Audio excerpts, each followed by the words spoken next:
Hello दोस्तों, तो कैसे हैं आप सब। Welcome to my channel Success Junction, एक कदम सफलता की ओर। यहाँ पर हम लेकर के आ गए हैं आपके लिए करंट अफेयर से संबंधित स्टैटिक जीके, यानी कि स्टैटिक जीके के प्रश्न आपसे पूछे जाते हैं। आगामी परीक्षाएं आने वाली हैं, रेलवे की NTPC, group D, MPSI, UPSI, UPPCS और अन्य सभी परीक्षाओं में आपसे ये आशा की जाती है कि स्टैटिक जीके के जो भी प्रश्न हैं आपको अच्छी तरह से याद होने चाहिए। आपको स्टैटिक जीके के बारे में पूरी जानकारी होनी चाहिए। अब देखिए, हम आपको बताते हैं स्टैटिक जीके बनेगी कहाँ से। तो स्टैटिक जीके बनेगी करंट अफेयर्स से। जी हाँ, करंट अफेयर्स से रिलेटेड जो भी स्टैटिक जीके बनेगी हम आपको अपनी इस सीरीज में बताएंगे। इससे पहले हमारे 4 से 5 वीडियो आ चुके हैं current affair related static GK के, जिन्हें आप हमारे चैनल की प्लेलिस्ट में जा करके देख सकते हैं। तो बिना समय गवाए चलिए चलते हैं करंट अफेयर की स्टैटिक जीके के प्रश्न। जी हाँ, एक प्रश्न से हम आपको 4 से 5 प्रश्नों की जानकारी देंगे, जिससे उससे संबंधित कोई भी प्रश्न अगर आता है तो आप उसको छोड़ करके ना आएँ, बिल्कुल सही उत्तर लगा करके आएँ। तो चलिए चलते हैं प्रश्न नंबर 1 की तरफ। तो प्रश्न नंबर 1 है, भांग की खेती को वैध बनाने वाला पहला अरब देश कौन सा बन गया है। जी हाँ, अरब कंट्रीज में जो है भांग की खेती पर बैन है, वहाँ पर आप भांग की खेती नहीं कर सकते हैं। लेकिन अभी हाल ही में भांग की खेती को वैध बनाने वाला पहला अरब देश बन गया है। आंसर उसका लेबनान। तो आइए लेबनान के बारे में जानकारी पूरी तरह से ले लेते हैं। तो लेबनान में पहले भांग की खेती अवैध मानी जाती थी, लेकिन कुछ समय पहले से दवाइयों के निर्माण के लिए भांग की खेती को अब मंजूरी मिल गई है। देखिए, अब लेबनान हो गया न्यूज़ में, तो आपसे अब जब राजधानियां और उनकी मुद्रा से रिलेटेड जो प्रश्न आएंगे तो वो ऐसे ही देश की कंट्री और कैपिटल करेंसी पूछेगा जो अभी न्यूज़ में है। तो अभी न्यूज़ में क्या हो गया, यहाँ पर लेबनान न्यूज़ में आ गया। तो लेबनान की जो कैपिटल और करेंसी है वो आपके लिए बहुत ही ज़्यादा महत्वपूर्ण बन जाती है। लगभग सभी एग्जाम्स में आपसे लेबनान की करेंसी आपसे पूछी जा सकती है, आपसे कैपिटल उसकी पूछी जा सकती है। तो लेबनान की राजधानी है बेरूत और लेबनान की करेंसी आइए देख लेते हैं। तो लेबनान की मुद्रा है लेबनानी पाउंड और लेबनान के राष्ट्रपति जो वर्तमान में है वो है मिशेल येऊन। तो ये हो गया, आपको लेबनान के बारे में हमने आपको जानकारी दे दी। तो चलते हैं प्रश्न नंबर 2 की तरफ। तो प्रश्न नंबर 2 आपसे क्या कहता है, तो भारत के किस संस्थान ने अभी हाल ही में कम लागत वाली कोरोना वायरस परीक्षण पट्टी लॉन्च की है। देखिए, कोरोना वायरस का जब परीक्षण किया जाता है तो आपके नाक में एक सुई सी जैसे डाली जाती है। तो अब क्या है, एक परीक्षण पट्टी जो है वो, देखिए पहले जो आपकी टेस्ट होती है तो बहुत महंगी होती है, लगभग 1600-1700 रुपए की होती है। लेकिन अभी क्या हुआ है, CSIR की एक लैब ने एक परीक्षण पट्टी लॉन्च की है जो कि काफ़ी सस्ती है, जिसके माध्यम से आपका कोरोना टेस्ट आसानी से हो सकेगा। तो इसका आंसर है CSIR की लैब IGIB ने ये परीक्षण पट्टी आपकी लॉन्च की है। तो आइए जान लेते हैं इस प्रश्न के बारे में अतिरिक्त जानकारी। तो CSIR की लैब IGIB ने एक कम लागत वाली कोरोना वायरस परीक्षण पट्टी लॉन्च की है, जिसका नाम उन्होंने फेलुदा रखा है। देखिए, ये नाम आपसे परीक्षाओं में पूछा जाएगा। अभी जो भी परीक्षा आने वाली है आपसे ये पूछा जाएगा कि CSIR द्वारा जो कम लागत वाली परीक्षण पट्टी लॉन्च की है कोरोना के लिए, तो उस पट्टी का नाम क्या है। तो उस पट्टी का नाम है फेलुदा। आपको ये बात ध्यान में रखना है। तो आइए CSIR के बारे में जान लेते हैं, क्योंकि यहाँ से स्टैटिक प्रश्न बनेंगे। ये चीज़ें जो आपके करंट न्यूज़ में रही हैं, यहाँ से आपके स्टैटिक प्रश्न बन सकते हैं। CSI का फुल फॉर्म पूछ सकता है, IGIB का फुल फॉर्म पूछ सकता है, CSIR का मुख्यालय कहाँ पर है। तो आइए हम आपको संपूर्ण जानकारी देंगे, एक ही प्रश्न से रिलेटेड पूरी जानकारी आपको यहाँ पर दी जाएगी। तो CSIR का फुल फॉर्म देखते हैं। तो CSIR का फुल फॉर्म है council of scientific and industrial research. ये आपका CSIR का फुल फॉर्म हो गया। और CSIR का मुख्यालय है नई दिल्ली में। CSIR की स्थापना हुई थी 26 सितंबर 1942 को। देखिए, दूसरा हमने क्या बात की थी, IGIB के बारे में बात की थी, जो कि CSIR की लैब का नाम IGIB है। तो आइए जानकारी ले लेते हैं IGIB के बारे में। तो IGIB का फुल फॉर्म है institute of genomics and interrogative biology. तो ये आपका IGIB का फुल फॉर्म हो गया। इसका भी मुख्यालय नई दिल्ली में है और इसकी स्थापना जो है वो 1977 में की गई थी। तो उम्मीद करते हैं दोनों प्रश्नों से संबंधित स्टैटिक की सारी जानकारी आपको मिल चुकी होंगी। यानी एक प्रश्न से 3 से 4 या 5 प्रश्न बन सकते हैं इससे रिलेटेड, वो सब आपके एक ही प्रश्न में क्लियर हो जाएंगे। तो चलते हैं प्रश्न नंबर 3 की तरफ। तो प्रश्न नंबर 3 है आपसे, बी ऑफ इंडिया ने किस नदी के ऊपर कासोवल पंजाब को देश के बाकी हिस्सों से जोड़ने के लिए एक स्थायी पुल बनाया है। देखिए अभी तक कासोवल पंजाब जो था वो देश के बाकी हिस्सों से नहीं जुड़ा हुआ था, क्योंकि रावी नदी बीच में से निकलती थी और उसके ऊपर पुल का निर्माण नहीं हुआ था। अभी बीआरओ इंडिया ने, यहाँ पर ब्रो इंडिया नहीं है, बीआरओ का कुछ फुल फॉर्म भी है, हम आपको सारी जानकारी आगे देंगे, क्योंकि आपसे यहाँ पर स्टैटिक जीके का प्रश्न बन सकता है। तो पहले इसका आंसर देख लेते हैं। तो इसका आंसर है रावी नदी। जी हाँ, बीआरओ इंडिया ने रावी नदी के ऊपर एक पुल का निर्माण बनाया है, जो कि एक स्थायी पुल है। ठीक है, तो आइए पूरी जानकारी ले लेते हैं बीआरओ इंडिया के बारे में। तो देखिए, बीआरओ का फुल फॉर्म है बॉर्डर रोड ऑर्गेनाइजेशन। ठीक है, तो बॉर्डर रोड ऑर्गेनाइजेशन ने 17.89 करोड़ की सहायता से रावी नदी के ऊपर एक स्थायी पुल का निर्माण किया है, जिसके द्वारा पंजाब के कासोवाल को देश के बाकी हिस्सों से जोड़ने में मदद मिलेगी। देखिए अब ये पुल बन जाएगा जब, तो इसके ऊपर से आपकी गाड़ियां जा सकती हैं और सैन्य वाहन जा सकते हैं, सेना की और सारी सामग्री जा सकती हैं। तो कासोवाल भी अब क्या है, देश के अन्य हिस्सों से जुड़ गया है। रावी नदी पर बीआरओ इंडिया ने अपना एक पुल का निर्माण कर लिया है, जो कि स्थायी पुल बनाया गया है। तो उम्मीद करते हैं इससे संबंधित सभी जानकारी आपको क्लियर हो चुकी होगी। बीआरओ के बारे में भी आप अच्छी तरह से जान चुके होंगे। और रावी नदी आपकी ये न्यूज में रही है, तो रावी नदी आपके प्रश्न पत्र में पूछी जा सकती है आगामी जो भी परीक्षा आने वाली है, कि रावी नदी कहाँ पर है, रावी नदी का उद्गम कहाँ से होता है, कहाँ पर जाकर के मिलती है, क्योंकि रावी नदी आपकी न्यूज में है। तो चलते हैं प्रश्न नंबर 4 की तरफ। प्रश्न नंबर 4 है, internet provider company space x ने किस रॉकेट के जरिए 60 सैटेलाइट को लॉन्च किया है। देखिए स्पेस एक्स जो है वो इंटरनेट प्रोवाइडर कंपनी, यानी कि ये अपने उपभोक्ताओं को इंटरनेट को प्रोवाइड कराती है। तो इसने अभी 60 सैटेलाइट को लॉन्च किया है। तो किस रॉकेट के जरिए लॉन्च किया है, आपसे ये पूछा गया है। तो इसका आंसर है फॉल्कन 9 कैरियर रॉकेट के जरिए ये लॉन्च किया गया है। तो ये तो आपका आंसर हो गया, ये तो क्वेश्चन बनना ही बनना है। लेकिन इस कंपनी से संबंधित और अन्य जानकारी, और भारत ने कितने सैटेलाइट लॉन्च किए एक साथ में, तो भारत ने कौन सा इतिहास रचा है, उसकी सारी जो है जानकारी हम आपको इस प्रश्न के अंदर दे देंगे। तो आइए चलते हैं इस प्रश्न की डिटेल जानकारी की ओर। तो देखिए, एलन मस्क की कंपनी स्पेस एक्स ने स्टारलिंक स्पेस एक्स प्रोजेक्ट के तहत 60 satellite Falcon 9 carrier rocket launch किए हैं। ठीक है, इस रॉकेट से इन्होंने लॉन्च किए हैं। तो ये कंपनी कहाँ की है, तो एलन मस्क की कंपनी है। ठीक है, और किस प्रोजेक्ट के तहत, तो स्टारलिंक स्पेस एक्स प्रोजेक्ट के तहत ये प्रोजेक्ट उन्होंने चालू किया है, जिसके माध्यम से स्पीड को, यानी इंटरनेट की स्पीड को बढ़ाना है, इसलिए उन्होंने 60 सैटेलाइट को यहाँ पर लॉन्च किया है। तो देखिए और अधिक जानकारी लेते हैं। तो देखिए ये आ गए अपने प्यारे भारत के बारे में जानकारी। विश्व में एक साथ सबसे अधिक सैटेलाइट लॉन्च करने वाला देश हमारा प्यारा भारत है। भारत ने एक साथ 108 सैटेलाइट लॉन्च करके इतिहास रचा था। आपको वो घटना याद होगी। तो भारत ने एक साथ 108 सैटेलाइट लॉन्च कर दी थी, भारत की जो इसरो है उसने। तो यहाँ पर भारत ने एक इतिहास रच दिया था। इससे ज़्यादा अभी तक किसी ने भी एक साथ इतने सैटेलाइट लॉन्च नहीं किए हैं। तो भारत ही है भाई, ऐसे ही अजीबोगरीब काम करेगा जो कोई दूसरा देश कर ही नहीं सकता। इसीलिए तो भारत अमर है। ठीक है, इसीलिए भारत महान है। भारत के आगे लगता है भारत महान। प्रश्न नंबर 5 है, कर्नाटक सरकार ने कोविड-19 से मुकाबला करने के लिए कौन सा प्रोग्राम लॉन्च किया है। देखिए कोविड-19 से संबंधित बहुत सारे प्रश्न आपको देखने को मिलेंगे। हमने इस सीरीज में भी लिए हैं और पिछली सीरीज में भी हमने यहाँ पर कोविड-19 से संबंधित बहुत से प्रश्न लिए हैं। और हम आपके लिए कोविड-19 स्पेशल एक वीडियो बना देंगे, उसमें कोविड-19 से संबंधित जो भी प्रश्न बनेंगे और जो भी IITs हैं कोविड-19 से संबंधित, वो सारी हम एक साथ कवर कर देंगे। फिलहाल इस सीरीज में भी बहुत से प्रश्नों को हमने कवर किया है।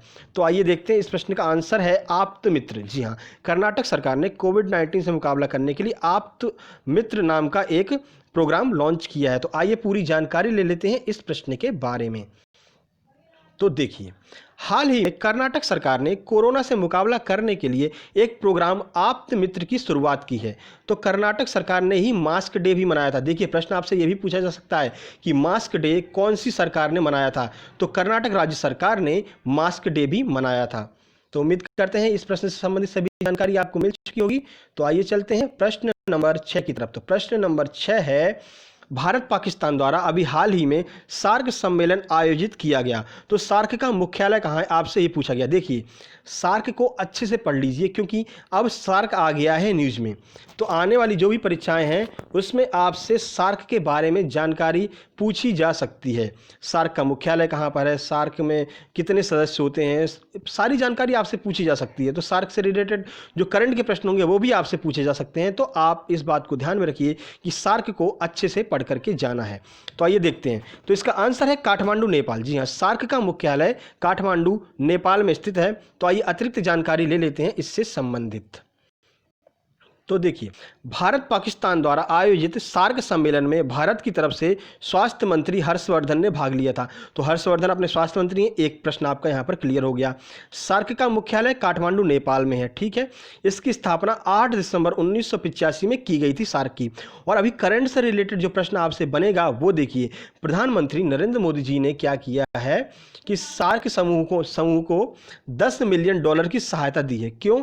कोविड-19 से मुकाबला करने के लिए। तो कोविड-19 से मुकाबला करने के लिए प्रधानमंत्री जी ने सार्क समूहों को 10 मिलियन डॉलर की सहायता राशि प्रदान की है। तो ये आपके लिए प्रश्न जो है करंट का बन सकता है आगामी परीक्षाओं में।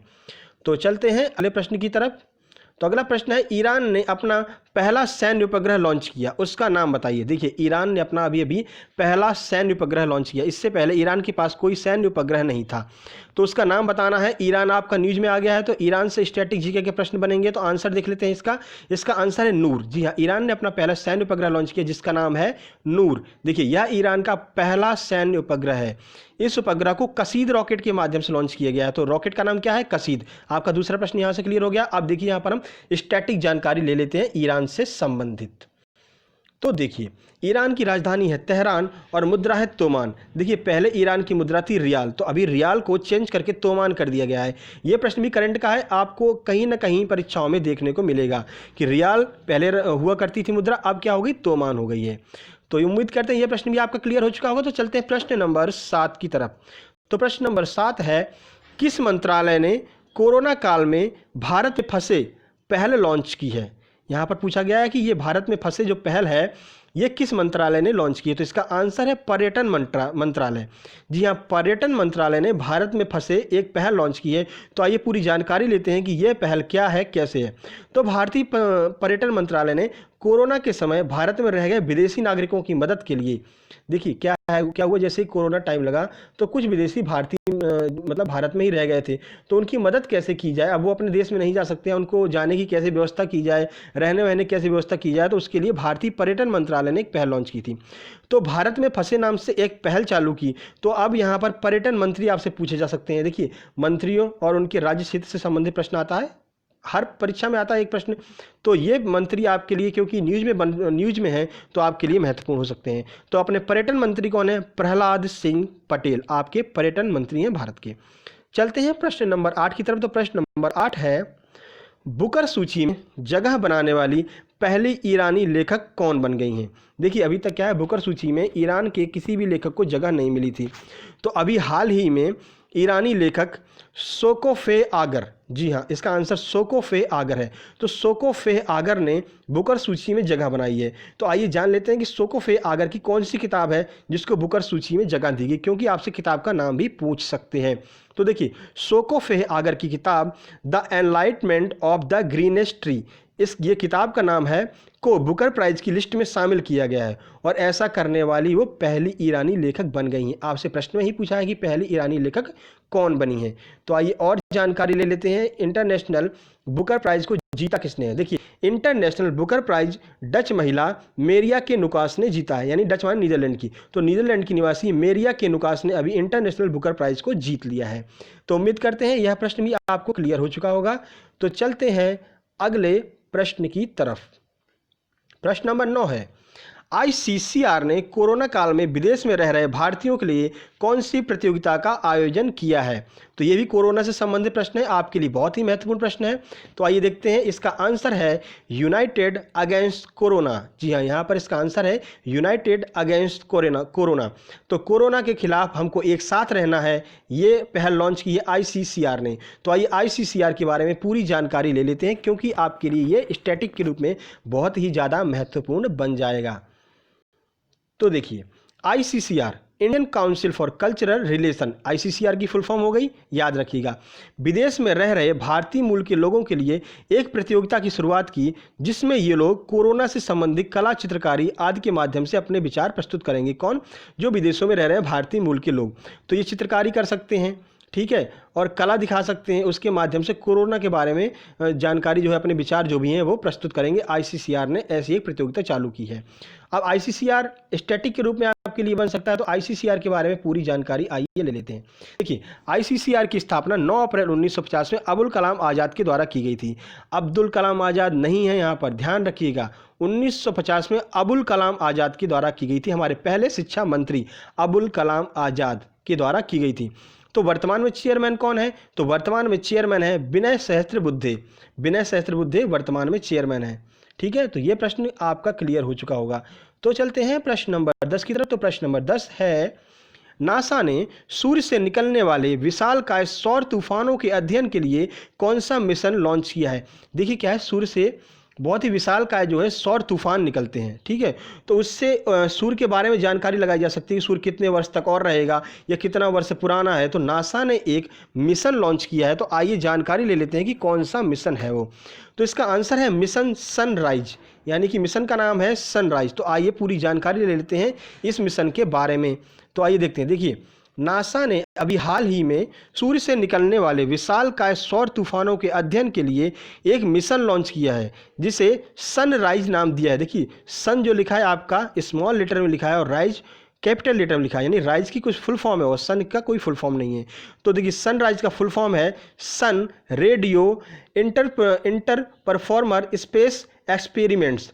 तो ये आपका सनराइज का फुल फॉर्म हो गया। तो आइए देख लेते हैं।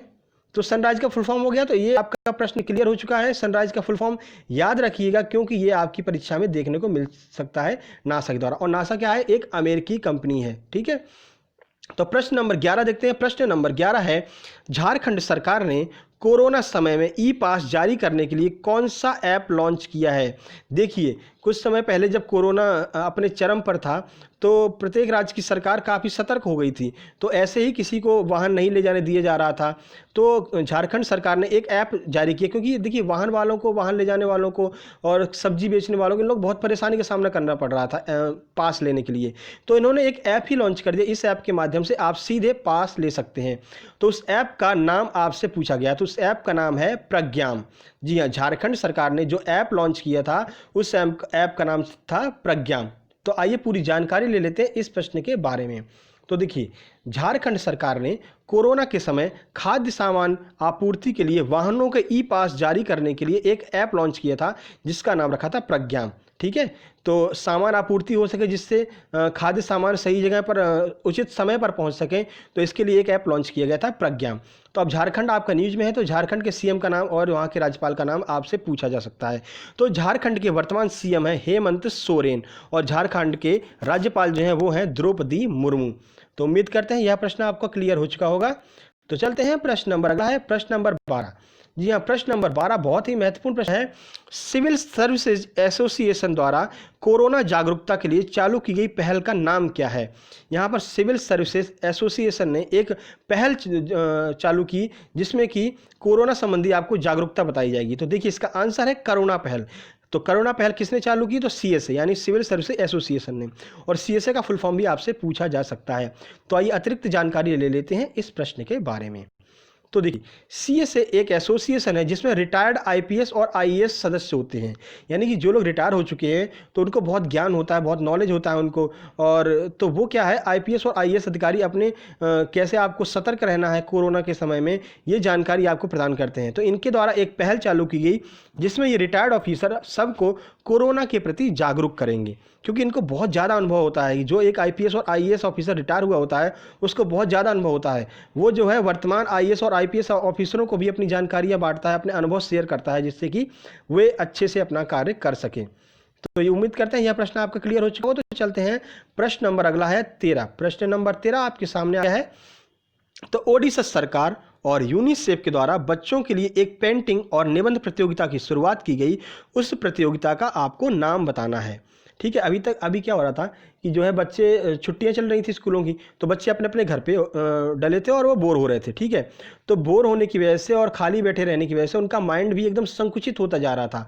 वो मतलब क्रिएटिविटी नहीं आ रही थी। तो यहाँ पर ओडिशा सरकार ने यूनिसेफ के साथ मिलकर के एक जो है प्रतियोगिता चालू की, जिसके माध्यम से बच्चों को पेंटिंग के बारे में वहाँ से प्रतियोगिता के लिए फॉर्म भराया जाएगा और पेंटिंग वो अपनी कर करके दिखाएं। तो उससे क्या होगा, आइए आपको बताते हैं। तो इसका आंसर है मोह प्रतिभा, यानी कि उस प्रतियोगिता का नाम है मोह प्रतिभा। देखिए किसी भी प्रतियोगिता हो, कोई भी पहल हो, कोई भी जानकारी, उसके अगर मो लग गया है, मो शब्द लग गया है, तो वो आप ध्यान कर लीजिए उड़ीसा की ही पहल होगी। प्रश्न आपसे पूछा जा सकता है कि मो प्रतिभा किसकी पहल है, तो उड़ीसा की है। और मो जीवन किसकी पहल है, तो उड़ीसा की। यानी किसी भी चीज़ के आगे अगर मो लग जाता है तो वो सीधे सीधे उड़ीसा से आप उसको कोरिलेट कर सकते हैं। तो आइए पूरी जानकारी लेते हैं इस प्रश्न के बारे में।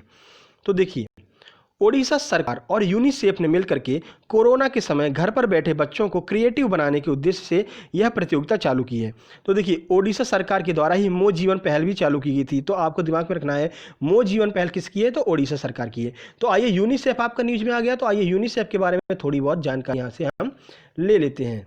तो UNICEF, United nation children fund, ये आपकी यूनिसेफ की फुल फॉर्म हो गई। इसकी स्थापना हुई थी 11 दिसंबर 1946 को और इसका मुख्यालय है न्यूयॉर्क में। जी हाँ, तो ये तीनों चीज़ जो है यूनिसेफ से रिलेटेड आपको देखने को मिल सकती है अपनी परीक्षाओं में। तो प्रश्न नंबर 14 की तरफ चलते हैं। प्रश्न नंबर 14 है, भारतीय वायुसेना ने किस ऑपरेशन के तहत मालदीव को आवश्यक दवाएं पहुंचाई थी। देखिए, कोरोना के टाइम पर क्या है, दवाओं की कमी हो चुकी थी हर जगह। तो मालदीव ने भारत से रिक्वेस्ट की कि हमको कुछ दवाएं चाहिए। तो भारतीय वायुसेना ने अपना एक ऑपरेशन चालू किया और उसके माध्यम से मालदीव को दवाएं पहुंचाई। तो उस ऑपरेशन का नाम आपसे पूछा गया, तो इसका आंसर है ऑपरेशन संजीवनी। यानी कि ऑपरेशन संजीवनी के तहत भारतीय वायुसेना ने मालदीव को आवश्यक दवाएं पहुंचाई थी। तो आइए, अतिरिक्त जानकारी इस प्रश्न से हमको क्या मिल सकती है, आइए देख लेते हैं। तो भारतीय वायुसेना ने मालदीव को कोविड-19 के लिए 6.2 टन आवश्यक दवाएं पहुंचाई थी। यानी 6.2 टन आवश्यक दवाएं भारतीय वायुसेना ने पहुंचाई थी। और इस मिशन को नाम क्या दिया था, तो इस मिशन को नाम दिया था ऑपरेशन संजीवनी। इस मिशन को नाम दिया गया था। तो प्रश्न नंबर 15 की तरफ चलते हैं। तो प्रश्न नंबर 15 है, 19वें एशियाई खेलों 2022 के लिए आधिकारिक शुभंकर का नाम क्या है। देखिए, अभी हाल ही में आधिकारिक शुभंकर लॉन्च कर दिया गया है 19वें एशियाई खेल के लिए। ठीक है, तो उसके बारे में आपसे पूछा है कि उसका नाम क्या है। तो आंसर इसका स्मार्ट ट्रिपल, यानी यहाँ पर 3 रोबोट हैं जो कि एशियाई खेल 19 में है 2022 के लिए, उसके शुभंकर है स्मार्ट ट्रिपल, यानी कि 3 रोबोट। तो आइए पूरी जानकारी ले लेते हैं, ये 3 रोबोट कैसे हैं, क्या है शुभंकर, कब होगा, और 18वें एशियाई खेल में भारत की रैंक क्या थी, और पहला एशियाई खेल कब हुआ था, कहाँ पर हुआ था। तो पूरी जानकारी हम आपको देंगे इस प्रश्न से संबंधित। तो आइए देखते हैं। आंसर आपका हो गया स्मार्ट ट्रिपल। तो देखिए, 19वें एशियाई खेल जो है वो होंगझाऊ चीन में प्रस्तावित है। यानी कि चीन में जो है 19वें एशियाई खेल होंगे। ठीक है, तो आइए अतिरिक्त जानकारी देख लेते हैं इस प्रश्न से संबंधित। तो देखिए, इसका आधिकारिक शुभंकर लॉन्च किया है। तो इसका आधिकारिक शुभंकर है स्मार्ट ट्रिपल, जो कि 3 रोबोट हैं। तो पहले रोबोट का नाम है कॉन्ग कॉन्ग। तो ये कॉन्ग कॉन्ग जो है वो पीले रंग का है और ये क्या दर्शाता है, पृथ्वी और बम्पर फसल, यानी कि पृथ्वी और बम्पर फसल को दर्शाता है कॉन्ग कॉन्ग नाम का रोबोट, जो कि पीले रंग का है।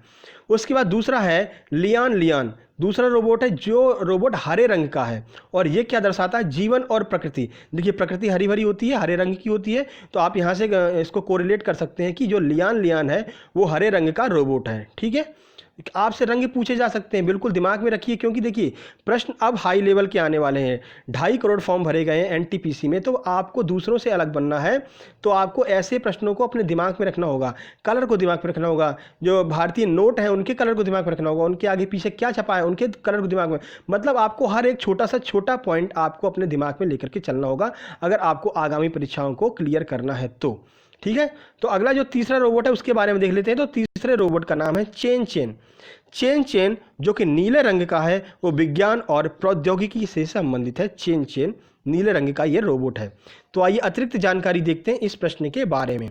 तो देखिए, प्रथम एशियाई खेल 1951 में भारत में हुए थे। ठीक है, और 18वें एशियाई खेल 2018 में इंडोनेशिया में हुए थे। ठीक है, जिसमें भारत की रैंक थी 8वीं। देखिए, 18वें एशियाई खेल 2018 प्रति 4 साल के बाद होते हैं। तो अगला क्या होगा, 2022 में। तो 18वें तो आपको याद हो जाएंगे ना, क्योंकि 2018 ऐसे आप कोरिलेट कर सकते हैं। तो 18वें एशियाई खेल 2018 इंडोनेशिया में हुए थे। तो जो 19वें एशियाई खेल होंगे 18/4/22 2022 में चीन के होंगझाऊ में होंगे। और 18वें एशियाई खेलों में भारत की रैंक 8वीं थी और उम्मीद करते हैं 19वें एशियाई खेलों में भारत पहले नंबर पर आएगा। तो ये थे 15 बहुत ही महत्वपूर्ण प्रश्न। 15 नहीं थे ये, आप अगर जरा जानकारी को अगर आप अपने दिमाग में रखेंगे तो ये कम से कम 50 से 60 प्रश्न आपके बन चुके हैं। ठीक है, स्टैटिक जीके के रूप में आपसे ये प्रश्न पूछे जा सकते हैं आगामी परीक्षाओं में। एनटीपीसी आने वाली है, रेलवे ग्रुप डी आने वाली है, यूपी पीसीएस का प्री एग्जाम बहुत जल्द ही आने वाला है। उसके बाद एमपीपीएससी, MPSI और UPSI भी बहुत जल्दी आने वाली, लेखपाल की वैकेंसी बहुत जल्दी आने वाली है। तो आगामी परीक्षाओं के लिए ये प्रश्न आपके लिए बहुत ही ज़्यादा महत्वपूर्ण है। तो हमारी अलग अलग प्लेलिस्ट में अगर आप जाएंगे तो अलग अलग जो है हमारी टेस्ट सीरीज चल रही है फ्री ऑफ कॉस्ट। जी हाँ, कोई आपसे चार्ज नहीं लिया जाएगा और वहाँ पर टेस्ट सीरीज में आप पॉलिटी के प्रश्नों को लगा सकते हैं, आप हिंदी के महत्वपूर्ण प्रश्नों को लगा सकते हैं, आप स्टैटिक जीके को लगा सकते हैं, आप स्पोर्ट के कप एवं ट्रॉफियाँ कहानी के माध्यम से याद कर सकते हैं। इसके जस्ट पहले हमने एक वीडियो डाला है जिसमें हमने कहानी के माध्यम से फुटबॉल के कप और ट्रॉफियों को आपको याद कराया है। लगभग 22 कप और ट्रॉफी, फुटबॉल के खिलाड़ी कितने होते हैं और महत्वपूर्ण खिलाड़ियों को हमने उसमें कवर किया है। उससे पहले हमने एक और वीडियो लेकर के आए थे हम, जो कि बैडमिंटन के कप और ट्रॉफी, उसमें भी हमने आपको कहानी के माध्यम से याद कराया है। इसके बाद हम एक और वीडियो लेकर के आ रहे हैं जिसमें हम आपको गोल्फ के कप और ट्रॉफियों को याद कराएंगे। देखिए, गोल्फ के कप और ट्रॉफी बहुत कठिन होते हैं, लेकिन हम आपको एक कहानी के माध्यम से पूरे गोल्फ के कप और ट्रॉफियों को याद करा देंगे। तो देखिए, कुछ अलग करना है तो आपको सक्सेस जंक्शन के सामने सब्सक्राइब का जो बटन दिया है उसको आपको दबाना होगा। हमारे चैनल को सब्सक्राइब करते ही आप बन जाएंगे दूसरों से अलग, क्योंकि हम आपको ऐसे प्रश्न लेकर के देंगे जो आपको बनाएंगे दूसरों से अलग। देखिए, हमारे साथ बने रहिए और इससे पहले की जो वीडियोज़ हैं आप प्लेलिस्ट में जाकर के उनको देखिए, आपको कुछ अलग ही प्रश्न देखने को मिलेंगे दूसरों से। तो जल्द ही मिलते हैं अगली वीडियो में, तब तक के लिए नमस्कार।